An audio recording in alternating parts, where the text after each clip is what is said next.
ጸሎታቸው ይሰማል ብዬ ነው የማስበው።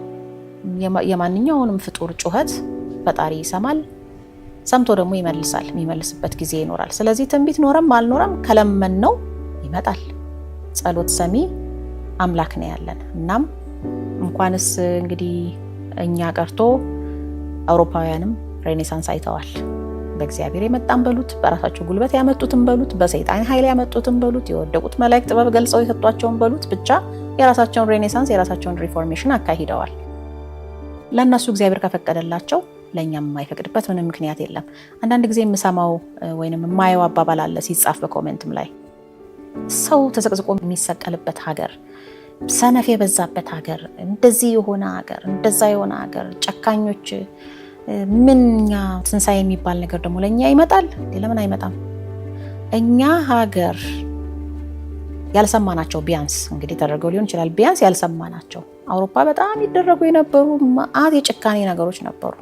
መዓት እኔ ገልጾ ለመናገር ራሱ የሚቀፉኝ ሳስባቸው ገና የሚዘገኑኝ በንባብ ማቃቸው በጨለማው ዘመን ይደረጉ የነበሩ ከኛም የበለጠ የወረደ አረመኔያዊ ደረጃ ላይ ደርሰው ይኖሩ የነበረባቸው ዘመናት ነበሩ አውሮፓውያን። ከዛ ውስጥ እነሱ ከወጡ እኛ እንግዲህ ለእግዚአብሔር የእንጀራ ልጆቹ ነን ብዬ አላስብምና የማይሆንበት ምንም ምክንያት የለም። ሲጀምር ከትንሣኤ ውጪ ሌላ ስራ የለንም ማለት አንድ ሰው ራሱን በንስሐ ማስተካከል፣ የራሱን ኑሮ ማስተካከል፣ በዙሪያ ያለውን ነገር ማስተካከል፣ በሙያው ችግር መፍታት፣ ይሄ እኮ በሙሉ በውስጣችን የትንሣኤ ኤተው ወይንም ምንድነው የሚባለው ኢምፐልስን በፍላጎት የሆነ ፍላጎት ስላለ ነው ነገሮችን ማስተካከል፣ የተሻለ ነገር ለማየት የመፈለግ ዝንባሌ ስላለን ናቹራሊ ሰዎች የትንሣኤን ህይወት ለመኖር ይፈልጋሉ በተፈጥሯዊ ባህሪያቸውም ጭምር ክርስቲያን ስለሆኑ ብቻም አይደለም። ስለዚህ ሲጀምር ከትንሣኤ ውጪ ስራ የለንም።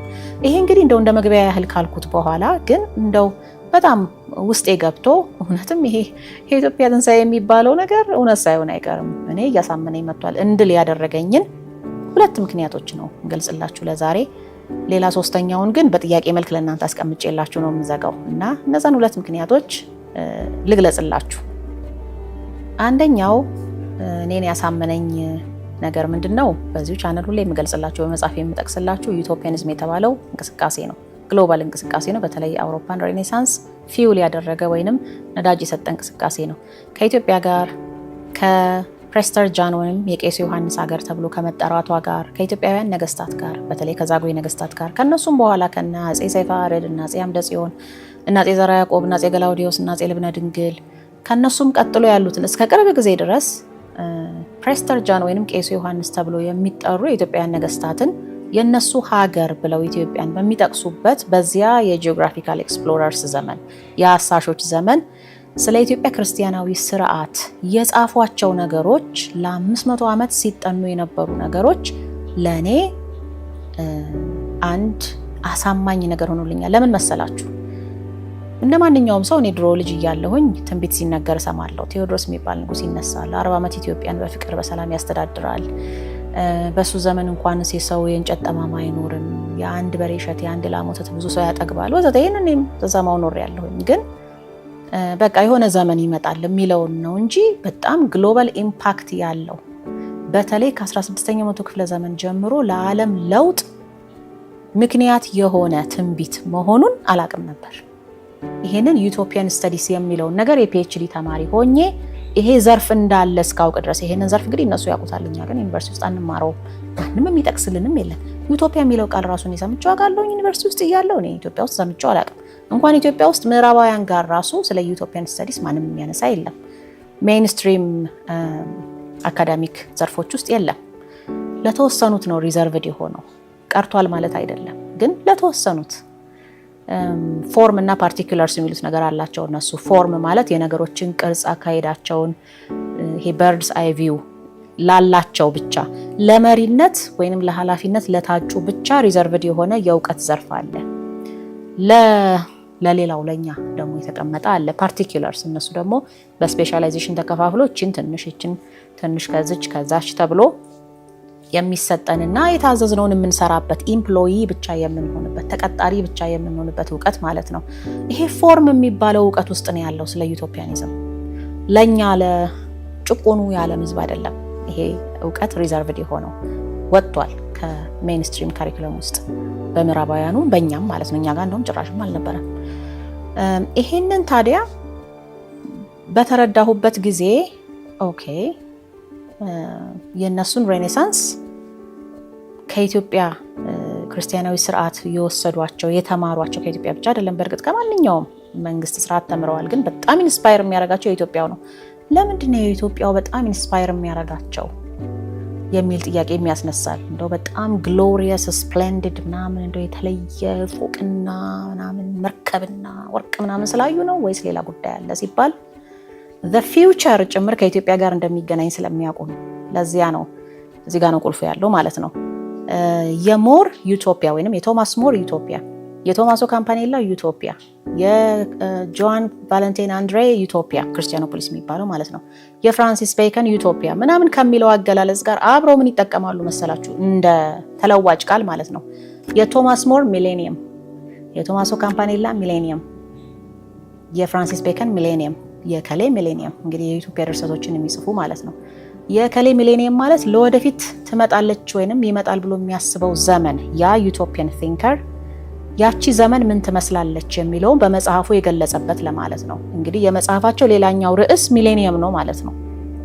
ስለዚህ እነሱ ሺሁ ዓመት ብለው የሚያስቡት የራሳቸው ሚሌኒያሪዝም የሚሉት አስተሳሰብ ከዩቶፒያን ቲንኪንግ ጋር ይያያዛል ማለት ነው።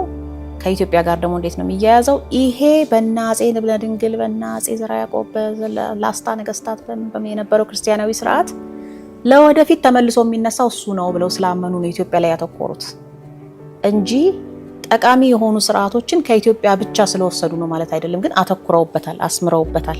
ለምን? ትንቢቱን ስለሚያውቁ ነው።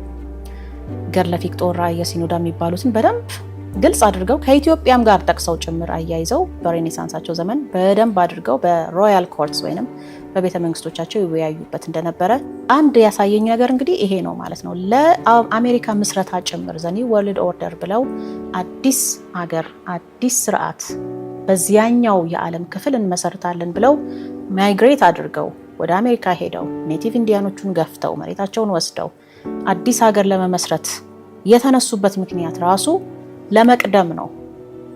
እግዚአብሔርን ለመቅደም ማለት ነው። እንግዲህ አምቢሽናቸው በጣም ይደንቀኛል። እኔ ከእግዚአብሔር ጋር የሚቀዳደሙት ነገር በጣም በቃ ሰው አልመጠናቸውም ማለት ነው። እና ከሱ ጋር ነው ሩጫ የተያያዙት።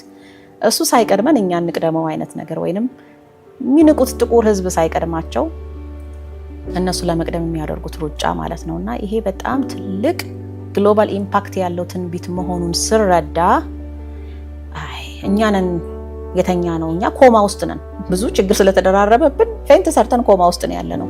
ረስተነዋል።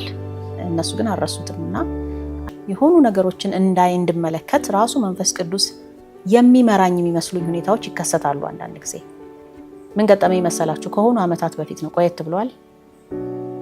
ሌሊት ከነቃሁኝ መዝሙረ ዳዊት የማንበብ ልማድ አለኝ እና መዝሙረ ዳዊት ለማንበብ ተነሳሁኝ።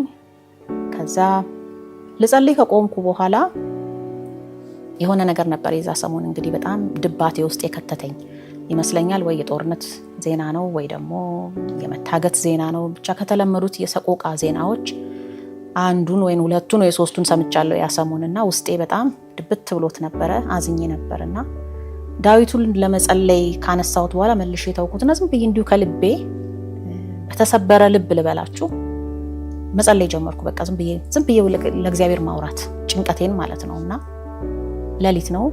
በጣም በትኩረት ነው እንግዲህ ልባችሁ ስብስብ ብሎ ነው የምትጸልዩት ሌሊት ላይ አይደል? እና መቼ ነው ግን ፈጣሪ፣ መቼ ነው ድሃው ፍትህ የሚያገኘው? መቼ ነው እንደው ሰላም ያለው ነገር የምናገኘው? መቼ ነው ወይ ይሄ ኢትዮጵያ ትንሣኤ የሚባለውን ነገር አምጣና ገላግለን፣ ይሄ ንጉስ ቴዎድሮስም በለው ንጉስ ከበደም በለው ብቻ አንዱን አምጣልንና የተሻለ ስርዓት አሳየን።